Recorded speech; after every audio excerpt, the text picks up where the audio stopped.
বন্ধুরা কেমন আছো? আমি ভালো আছি। আমি আজকে আসছি মাছের ডিমের বড়ার রেসিপি নিয়ে। আমি মাছের ডিম সিদ্ধতে বসাই দিয়েছি। আর আগে থেকেই আমি একটা আলু সিদ্ধ করে রেখেছিলাম, ওটাও ডিমের সাথে দিয়ে দিলাম। এখন আমি সামান্য হলুদ দিব কালারটা আসার জন্য।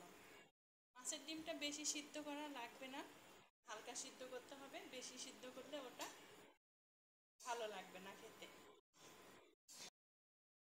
আমার ডিমটা সিদ্ধ হয়ে গেছে, বেশি সিদ্ধ করা যাবে না। এখন আমি এটাকে নামিয়ে নেব। অফ করে দিলাম।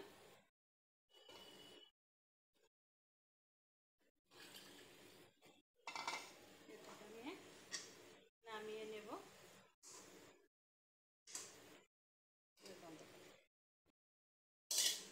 এটা আমাদের নামিয়ে নিলাম। এটা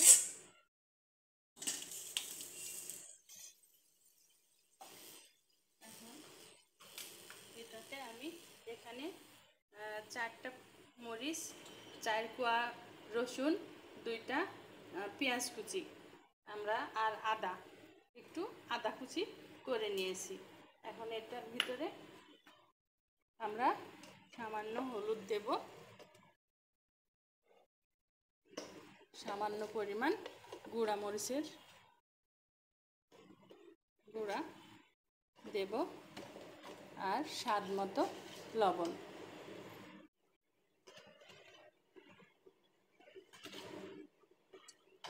এটাকে আমরা ছেনে নেব। এটা আমার ছানা শেষ। এটা আমি ভর্তার মতো ছেনে নিয়েছি।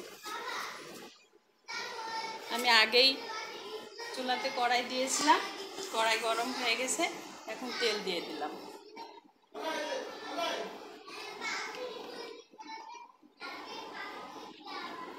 তেল গরম হয়ে গেছে, চুলার পাওয়ার কমে দিব আমি। এখন বড়াগুলা সুন্দর করে এভাবে গোল গোল করে তেলের ভিতর ছেড়ে দিতে হবে।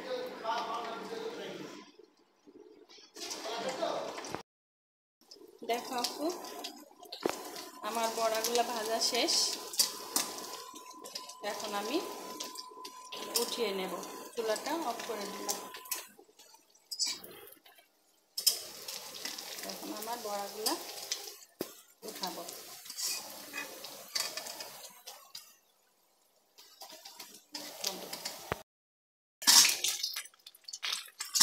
দেখো আপু, আমাদের হয়ে গেছে। এখন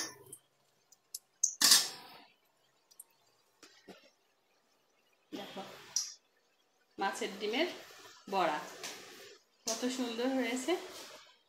মাছের ডিমের বড়া। আচ্ছা, এখানেই রাখলাম। আল্লাহ হাফেজ।